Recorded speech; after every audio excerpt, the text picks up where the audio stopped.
Hello everybody. Today I am back with the tutorial of flowchart. Flowchart बहुत ही important है क्योंकि कोई भी सॉफ्टवेयर या कोई भी वेबसाइट डिजाइन करने से पहले डेवलप करने से पहले या तो कोई भी प्रॉब्लम के सॉल्यूशन को कंप्यूटर में ले जाने से पहले उसका एक रफ वर्क रिक्वायर्ड है। Rough work is very important क्योंकि हम पहले रफली ऑन पेपर पूरे हमारे आइडिया को पूरे हमारे लॉजिक को पहले ऑन पेपर रखेंगे और अगर ऑन पेपर वो सही रहा तो फिर हम वही चीज को हम कन्वर्ट करेंगे कंप्यूटराइज। सबसे पहले जरूरी है रफ वर्क क्योंकि हमारे पास जो भी सॉल्यूशन है कोई भी प्रॉब्लम का जो भी आइडिया है जो भी लॉजिक है पहले रफली उसको ऑन पेपर चेक करना पड़ता है कि वेदर इज वर्क्स और नॉट। अगर वो काम करेगा ठीक से हमको लगता है कि हाँ 80% चांसेस है उसको सक्सेस जाने के लिए फिर हम मेहनत करेंगे उसको कंप्यूटराइज करने की सी लैंग्वेज की मदद से या कोई भी दूसरी लैंग्वेज की मदद से। So be with me here I am going to explain the flow chart और उसमें एक्चुअली और कुछ नहीं सीखना है कि हमको अलग अलग सिंबल्स रिप्रेजेंटेशन करने के लिए जो अलग अलग सिंबल का यूज होते हैं वही सीखने हैं और मैं आपको एग्जांपल भी दूंगा। That means how to solve a problem on paper. उसके लिए जो भी अलग अलग ऑप्शन है वो उसके बारे में हमको आज सीखना है। So let's start the flow chart. So solution of the problem. तो सॉल्यूशन ऑफ द कोई भी प्रॉब्लम को सॉल्व करने के लिए हमारे पास तीन अलग अलग रास्ते यहाँ पे है। एक जो है pseudo code, another one is the flow chart and the third one is the algorithm. इनमें से मैं आपको फ्लो चार्ट और एल्गोरिदम के बारे में आज आपको एक्सप्लेन करूंगा, उसमें फ्लो चार्ट डिटेलिंग में। एल्गोरिदम की थोड़ी डेफिनेशन आपको मैं बता दूंगा, आप समझ जाओगे क्या है। और pseudo code अभी आउटडेटेड है, nobody is using the pseudo code nowadays, but I just explain the definition। थोड़ा सा हाईलाइट करके मैं आपको एक्सप्लेन करूंगा तो ज्यादा आपको समझ में आ जाएगा। So pseudo code, flowchart and algorithm, these are the three different techniques to solve any kind of problem on paper। So now first we see what is pseudo code। pseudo code क्या है? तो pseudo code means fake और simulated, उसका meaning है ये pseudo code। pseudo means fake और simulated।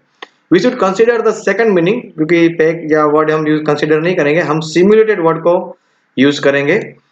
As it is more appropriate in our contents, we can say that the steps mentioned to solve the problem is simulated code। यानी कि जिस step से हम problem को solve करेंगे उसको कहेंगे हम सिमुलेटेड कोड और उसको कहेंगे स्यूडो कोड। ओके, ज्यादा डिटेलिंग इसका हमको सीखना नहीं क्योंकि आउटडेटेड है।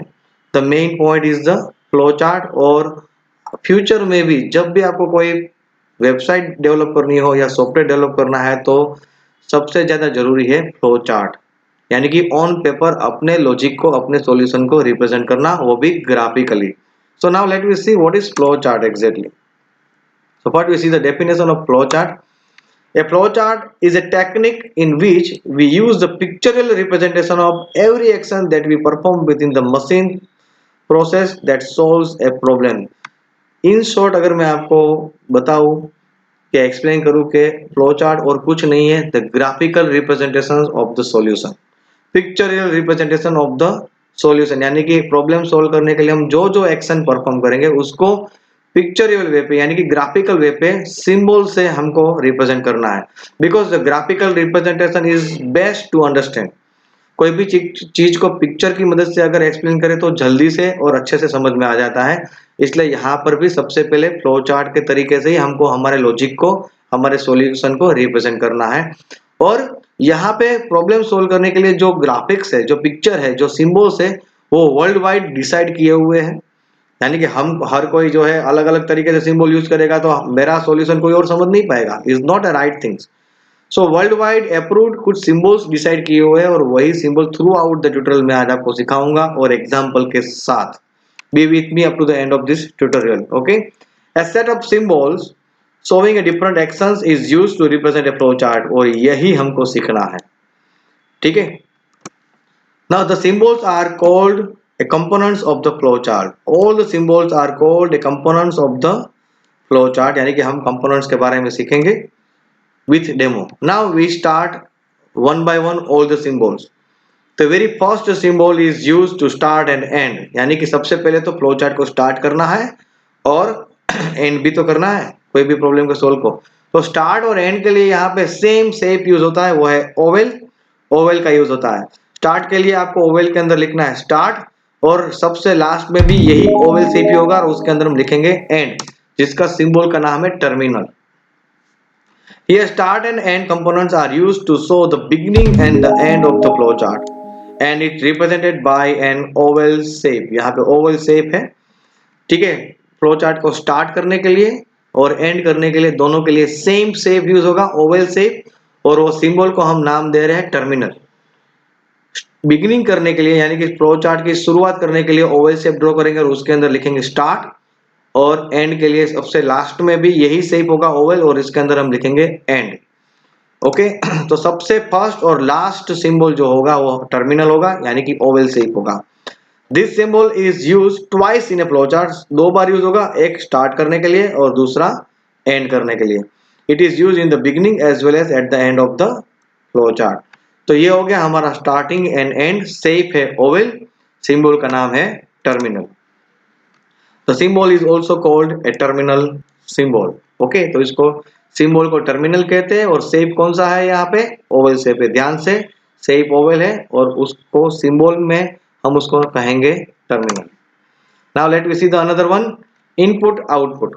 दूसरा जो है वो input output. The input output in a flow chart is represented by a parallelogram shape. कौन सा शेप यूज होगा यहाँ पे, parallelogram. Okay so every problem needs an input, it then process this input and generates an output. कोई भी problem होगा तो उसमें कुछ इनपुट्स देना पड़ेगा यानी कि कोई वैल्यू देनी पड़ेगी, फिर हम वो इनपुट के ऊपर कुछ प्रोसेस करते हैं और प्रोसेस करने के बाद हमको क्या मिलता है, आउटपुट मिलता है, राइट। तो यहाँ पे इनपुट और आउटपुट दोनों काम करने हैं, तो दोनों काम के लिए हमको हमारे पास एक ही सिंबल है, वो है पैरेललोग्राम। शेप है उसका पैरेललोग्राम और सिंबल का नाम है इनपुट आउटपुट।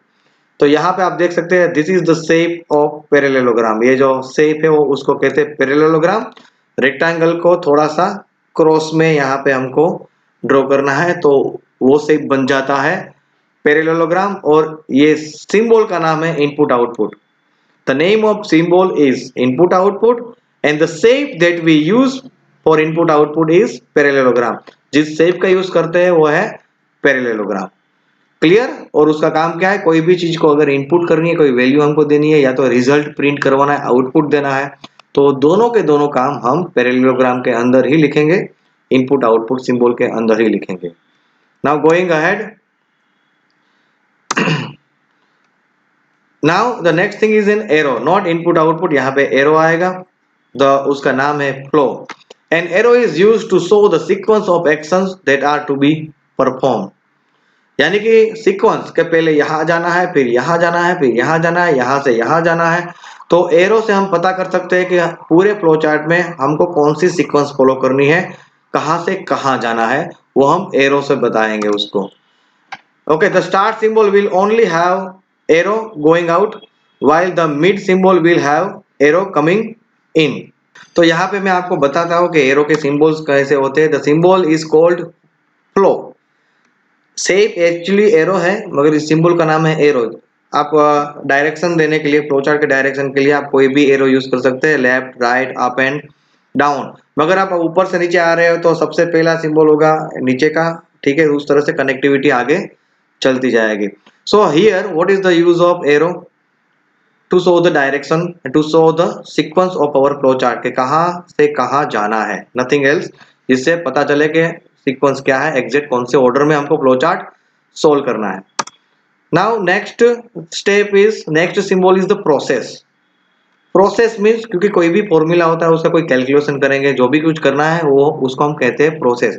क्योंकि वैल्यू अगर हमको मिलने के बाद हम उसके ऊपर कुछ काम करेंगे, कोई भी कैलकुलेशन करेंगे, कोई फॉर्मूला अप्लाई करेंगे, कुछ भी, उसको प्रोसेस कहते हैं। तो उसके लिए हम यूज करते हैं, ठीक है। Process is the core part of any solution procedure, ठीक है। Process is actually a sequence of action. To represent a process we use the rectangle shape. कौन सा शेप हम यूज करेंगे, रेक्टेंगल शेप का हमको यूज करना है। Shape name is rectangle and the symbol name is process, यानी उसको सिंबल को कहते हैं प्रोसेस। नॉर्मली ये process in computers is either arithmetic और लॉजिक। लॉजिकल ऑपरेशन होता है, कोई भी प्रोसेस है, या एरिथमेटिक होती है और लॉजिकल होती है। Arithmetic operations we can say the addition, subtraction, multiplication and division, वो सभी की सभी जो एरिथमेटिक प्रोसीजर है, एरिथमेटिक प्रोसेस है, उसको हम रेक्टेंगल के अंदर लिखेंगे। जैसे कि आप देख सकते हो कि यहाँ पे q is equal to 9 divide by 10, कोई भी एक एरिथमेटिक कैलकुलेशन किया है तो ऐसे पार्ट को हम कहाँ पे लिखेंगे, रेक्टेंगल के अंदर लिखेंगे, क्योंकि उसको प्रोसेस कही जाती है। सिर्फ एरिथमेटिक की बात कर रहा हूँ, लॉजिकल के लिए दूसरा सिंबल है। ठीक है, प्रोसेस में रेक्टेंगल के अंदर आपको एरिथमेटिक कैलकुलेशंस जो भी है उसके अंदर आपको लिखने हैं, कुछ दूसरे स्टेप्स आपको लिखने हैं, जबकि लॉजिकल कैलकुलेशंस अगर आपको कुछ करना है तो उसके लिए दूसरा सिंबल है। Now we go ahead for that also. Now decision, जो मैंने अभी आपको कहा कि लॉजिकल सिंबल अलग है, लॉजिकल कैलकुलेशंस अलग तरीके से किया जाता है, लॉजिकल वर्क अलग तरीके से किया जाता है, तो उसके लिए डिसीजन सिंबल का यूज होता है। The name of symbol is decision and the shape is diamond. Shape is diamond. A logical decision of a process is represented by a diamond shape symbol। ठीक है, कोई भी लॉजिकल डिसीजन प्रोसेस होगी उसको हम diamond shape से ही represent करेंगे। Shape का नाम डायमंड, सिंबल का नाम डिसीजन है। ओके, आपने इतना सारा देख लिया, but don't forget to give a self test. आपको पता है कि मेरे हर ट्यूटोरियल में टेस्ट होती है, जिसके लिंक डिस्क्रिप्शन पार्ट में आपको मिल जाएगी। You just attempt it and check your knowledge, how much portion you learn from this tutorial. कितना आपने सीखा वो टेस्ट चेक करना है, और उसके साथ साथ आपको ये ट्यूटोरियल को लाइक भी करना है। And you post a comment कि ये आपको ट्यूटोरियल कैसा लगा, आपका परफॉर्मेंस कैसा रहा, उसकी कमेंट भी आपको यूट्यूब में पोस्ट करनी है। और अगर आपने अभी तक सब्सक्राइब नहीं किए मेरे चैनल को, प्रतीक सर ऑनलाइन चैनल को सब्सक्राइब करके बाजू में बेल आइकन पे जरूर क्लिक कीजिए, जिससे मेरे ट्यूटोरियल आपको ऑटोमेटिक मिलते रहेंगे, जिससे बेनिफिट क्या होगा, आपका नॉलेज इंप्रूव होगा। तो यहाँ पे हम लॉजिकल सॉल्यूशन की बात कर रहे हैं, तो लॉजिकल सॉल्यूशन के लिए यहाँ पे हम डायमंड शेप का यूज करते हैं। ठीक है, and it is also called a test symbol, is called a decision symbol as well as उसका दूसरा नाम है test symbol. A decision box is used when we want to alter the normal sequence of the solution or when a specific statement needs to be executed based of the result of decision। यानी कि conditionally मुझे sequence break करनी है, मुझे यहां से direct यहां jump लगाना है, या तो यहां से यहां जाना है, उसकी जगह पे उस साइड जाना है, मगर टेटरली बेस्ड ऑन कंडीशन। यानी कि कोई कंडीशन है, कंडीशन के हिसाब से हमको डिसाइड करना है कि मुझे ये रास्ते में जाना है या दूसरे रास्ते में जाना है। ऐसे काम के लिए हम कंडीशन कहां पे लिखेंगे, डायमंड शेप के अंदर। ठीक है, जिसको हम डिसीजन सिंबल कहते हैं। जैसे कि यहाँ पे मैंने एक यहाँ पे डायग्राम दिया है, देखो ऊपर से आया, यहाँ पे कंडीशन चेक करवाई, अगर कंडीशन सही होगी तो मैं नीचे की तरफ जाऊंगा, और अगर गलत हुई तो मैं डायरेक्ट बाहर निकल जाऊंगा। ओके, करेक्ट, समझ में आ रहा है कि ये कंडीशन सही होगी तो मुझे ये काम मिलेगा, गलत होगी तो मैं ये काम नहीं मिलेगा, बाहर निकल जाऊंगा। सेम है, यहाँ पे दूसरा एक एग्जांपल दिया है कि कंडीशन सही होने पर मुझे इस साइड जाना है और मुझे ये काम चाहिए, गलत होने पर मुझे फॉल्स साइड जाना है और मुझे ये काम चाहिए। So which task you want, that you want to decide according to the condition. आपको कौन सा काम चाहिए वो आपको कंडीशन से डिसाइड करना है। अगर कंडीशन का पालन हो रहा है तो मुझे यहां जाना है और ये काम करना है, नहीं हो रहा है तो मुझे इस साइड जाना है और ये काम करना है। That is totally based on condition, और इस वर्क के लिए हमको डायमंड शेप का यूज करना है। मैंने यहाँ पे एग्जांपल से पूरा दिखा दिया। ये देखो, ये डायमंड है, उसके अंदर कंडीशन लिखो, ट्रू है तो मैंने एरो करके दिखा दिया है कि मुझे इस साइड जाना है और ये काम मुझे करना है, यानी कि ये प्रोसेस मुझे करनी है। सपोज ये कंडीशन फॉल्स हुई तो मैंने एरो दिखा दिया है कि ये कंडीशन का अगर गलत हो रही है तो मुझे यहाँ पे जाना है और मुझे ये काम चाहिए। लाइक दैट हमको डिसीजन लेना है condition based. So very important in a flow chart, क्योंकि काफी सारा काम हमारा लॉजिकली होता है, कंडीशन के बेस हमको डिसीजन लेना होता है कि हमको कहाँ जाना है और क्या करना है। Okay, so now we go ahead in our tutorial and we check the last symbol of flowchart। flowchart का last symbol है connector। नाम ही है, नाम के हिसाब से काम होगा। To connect our flowchart, यहाँ पे connector का यूज होगा। A circle symbol is used to represent a connector, यानी कि शेप है, कौन सा शेप यूज करेंगे हम, सर्कल। शेप सर्कल है, सिंबल का नाम है connector. At time it is possible that a flowchart becomes a large to fit into a single page, or it may not be possible to use an arrow to link two processes. In such case, we need to connect the flowchart available in the more than one page। देखो, आपका flowchart कभी कभी बड़ा भी बन सकता है। मैं आपको एक एग्जांपल दे रहा हूँ। ठीक है, आपका एक पेज में फ्लोचार्ट फिट नहीं बैठ रहा है, आगे एरो करके कुछ सीक्वेंस या तो कोई ऑर्डर या तो कोई फ्लो बताने की जगह नहीं है, फ्लो चार्ट कट रहा है, तो हमको वो फ्लो चार्ट सेकंड पेज में कंटिन्यू करना है। तो मुझे कैसे पता चलेगा कि कौन सा कट किया हुआ पोर्शन नेक्स्ट पेज में कहां से कंटिन्यू हो रहा है। समझ में आ रहा है? So is very difficult to find out कि फ्लो चार्ट कहाँ से कट रहा है और उसका कंटिन्यू नेक्स्ट पेज में कहाँ से हो रहा है। तो इसके लिए हमको जरूरत पड़ेगी कनेक्टर से। कनेक्टर से हम फ्लो चार्ट को कट करके ज्वाइन करेंगे, राइट। तो उसके लिए सर्कल शेप का यूज होता है। कैसा है मैं आपको अभी दिखाता हूँ। Minimum 2 circles are required. Connector के लिए 2 सर्कल तो चाहिए चाहिए कि जिसका कटा हुआ पोर्शन है नेक्स्ट पेज में वही कटे हुए पोर्शन को कंटिन्यू करना है। तो 2 सर्कल तो चाहिए ही चाहिए, एक जहां पे कट हुआ और दूसरा जहां से कंटिन्यू करना है। तो 2 सर्कल मिनिमम हमको चाहिए। One with an arrow coming into circle and other with an arrow going out of the circle. देखो यहाँ पे क्या हुआ, break from one flow chart. Flow chart को क्या कर दिया, ब्रेक कर दिया। यानी कि अभी इसके नीचे जगह नहीं है तो मैंने क्या कर दिया, ब्रेक कर दिया, वहां पे सर्कल कर दिया, सर्कल के अंदर लेबल दे दिया कि यहाँ पे एक कटा हुआ पोर्शन है जिसका नाम है ए। अभी इसका कटा हुआ पोर्शन जहां पे ज्वाइन हो रहा है वहां से ए से शुरू करना है, ये सर्कल से शुरू करना है और उसके अंदर भी मैं ए लेबल ही दूंगा। यानी कि ए का कटा हुआ पोर्शन नेक्स्ट पेज में यहां से कंटिन्यू हो रहा है, यहां से ज्वाइन हो रहा है, ऐसा हम समझ सकते हैं। ज्वाइन अनदर फ्लो चार्ट यहाँ पे क्लियरली लिखा है। तो कट करना होता है वहां पे लास्ट शेप सर्कल होगा और जहां पे ज्वाइन करना है वहां से लास्ट फर्स्ट शेप भी सर्कल ही होगा। देखो ये यहाँ पे ए कट गया, उसका ज्वाइनिंग कहाँ पे है, तो कि यहाँ पे हो रहा है शुरू। क्लियर हो गया? तो कनेक्टिविटी देने के लिए, क्योंकि जो भी फ्लो चार्ट कटा हुआ है तो उसको नेक्स्ट पेज में कंटिन्यूटी कहाँ से हो रही है वो रिप्रेजेंट करने के लिए यहाँ पे सर्कल शेप का यूज होगा, कनेक्टर सिंबल का यूज होगा। So now is time to see the example. मैं यहाँ पे एक एग्जाम्पल यहाँ पे आपको दिखा रहा हूँ। एक प्रॉब्लम यहाँ पे है। तो कि Janhvi has borrowed a loan of ₹35,000 at the rate of 11.5% from the bank for 6 years. Calculate simple interest. देखो यहाँ पे आपको करना क्या है, सिंपल इंटरेस्ट ढूंढना। सिंपल इंटरेस्ट आपको ने 6, 7, 8 में ही सीख लिया क्लास में कि सिंपल इंटरेस्ट कैसे ढूंढा जाता है। जहाँ पे प्रिंसिपल वैल्यू होती है, रेट ऑफ इंटरेस्ट होता है और नंबर ऑफ ईयर्स होते हैं लोन अगर आप लेते हो तो यहाँ पे मुझे कौन कौन सी वैल्यू देनी। देखो सबसे पहले तो मैं फ्लो चार्ट स्टार्ट करूंगा, ओवल शेप से अंदर लिख दिया स्टार्ट।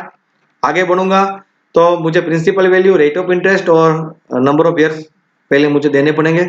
वो होंगे तभी तो मैं सिंपल इंटरेस्ट कैलकुलेट करूंगा। तो मुझे पी की वैल्यू, आर की वैल्यू, एन की वैल्यू देनी पड़ेगी। जहाँ पे पी है 35,000, आर है 11.5 और एन की वैल्यू है 6। ठीक है, तो तीनों के तीनों मैंने इनपुट कर दिया। तो इनपुट आउटपुट के लिए आपको पता है कि पैरेललोग्राम का हम यूज करते हैं। तो ये पैरेललोग्राम हो गया। Now it's time to process on that value. हमको उसके ऊपर फॉर्मूला अप्लाई करनी है, प्रोसेस करनी है। तो P multiply by R multiply by N divide by 100, ये सिंपल इंटरेस्ट की फॉर्मूला है।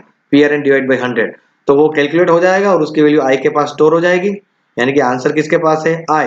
ये तो सिर्फ प्रोसेस कर रहा है, कैलकुलेशन कर दिया। अभी टाइम है वो आंसर को प्रिंट करने के लिए, यानी कि आउटपुट दिखाने के लिए। तो आउटपुट के लिए भी वापस कौन सा शेप है हमारे पास, पैरेललोग्राम है। तो उसमें मैंने क्या लिखा, प्रिंट आई, यानी कि आई की वैल्यू को प्रिंट कर दिया, यानी कि आंसर आउटपुट में आ गया और हमारा काम हो गया। तो फिर लास्ट में फ्लो चार्ट को हम क्या कर देंगे, एंड कर देंगे। तो this is just a one example.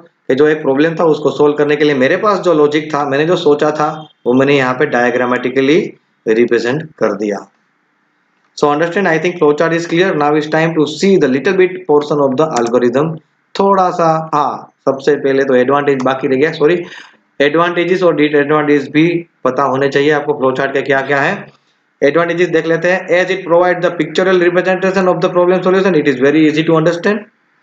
Is very easy to understand, क्योंकि सब कुछ ग्राफिक्स से समझ जाना है हमको और पिक्चर वैल्यू हमको जल्दी समझ में आ जाता है। It provides a convenient aid for writing computer instruction. थोड़ा सा आइडिया आ जाता है कि प्रॉब्लम कितना सोल्व हुआ और उसके हिसाब से प्रोग्राम कंप्यूटर में कैसे लिखना है। It assist the programmer in reviewing and correcting the solution. अगर कुछ गलत नजर आ रहा है तो हम उसको करेक्ट करने में थोड़ी सी हेल्प मिल जाती है। It helps in discussion of different methods for solving a problem.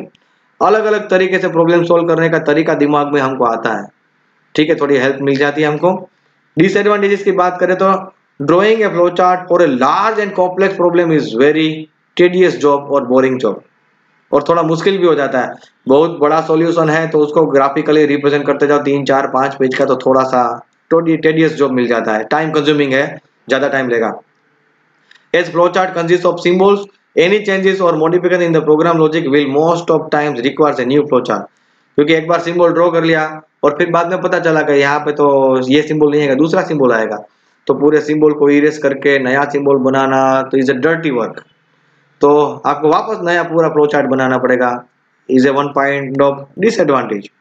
There are no standard specifying the details of data that should be shown in the flow chart. इसका कोई फिक्स नहीं है, हम सिर्फ शेप और symbol बता रहे हैं, डेटा तो कुछ भी हो सकता है। So we can't predict on the data, right. तो यहाँ पे मैंने आपको एडवांटेजेस और डिसएडवांटेजेस भी आपको एक्सप्लेन कर दिए फ्लो चार्ट के। अभी थोड़ा सा हम एल्गोरिथम के बारे में देख लेते हैं। एल्गोरिथम और कुछ नहीं है, step by step process of our flow chart is called an algorithm, यानी कि कंप्यूटर की तरफ जाने का एक और रास्ता। सबसे पहले हमने पिक्चोरियल स्टेप पे पूरा समझ लिया, फिर उसमें से ग्राफिक्स हटाकर वही चीज को हमको स्टेप बाय स्टेप लिखना है। स्टेप 1 ये, स्टेप 2 ये करना है, स्टेप 3 ये करना है, ठीक है, उसको कहते हैं algorithm. In computer science an algorithm refers to a step by step procedure for solving a particular problem, यानी कि हम धीरे धीरे ग्राफिक्स को हटाकर कंप्यूटर साइड जा रहे हैं। तो फ्लो चार्ट में हमने ग्राफिकली सब कुछ समझ लिया, फिर ग्राफिक्स को हटाते वही चीज को हम स्टेप वाइज लिखेंगे कि step 1 enter the value of PRN, step 2 calculate the formula PRN divided by 100, step 3 answer को प्रिंट करो, step 4 एंड। तो अभी ज्यादा आसान हो जाएगा वही चीज को कंप्यूटर में कन्वर्ट करने के लिए। An algorithm is written in a natural language like English like language में ही हमको लिखना होता है, इसलिए धीरे धीरे और हम कंप्यूटर साइड आगे बढ़ेंगे। Algorithm once written then can be easily converted into the computer programs, और इसीलिए हमने फ्लो चार्ट के बाद नेक्स्ट स्टेप डाले एल्गोरिथम बनाने का, और एल्गोरिथम में सब कुछ सही रहता है तो फिर हम उसको ले जाते हैं कंप्यूटर की तरफ प्रॉब्लम को सॉल्व करने के लिए। So I think you understand all the symbols and shapes of the flow chart. यहाँ पे problem solving and its technique, problem and problem solving का ये चैप्टर जो था वो मैंने आपको इजीली समझा दिया। फ्लो चार्ट बहुत ही काम का है, क्योंकि कोई भी प्रॉब्लम सोल्व करने से पहले ऑन पेपर यानी कि पेपर वर्क जरूरी होता है, और उसके लिए हम यूज करते हैं फ्लो चार्ट और एल्गोरिथम का। So don't forget to give a self page जिसकी लिंक डिस्क्रिप्शन पार्ट में है। Like this tutorial, post a comment, okay. Don't forget to subscribe my channel, नहीं किया है तो करना है, अगर किया है तो ये ट्यूटोरियल आपको अपना आप मिल ही गया होगा। Okay, thank you and have a nice day.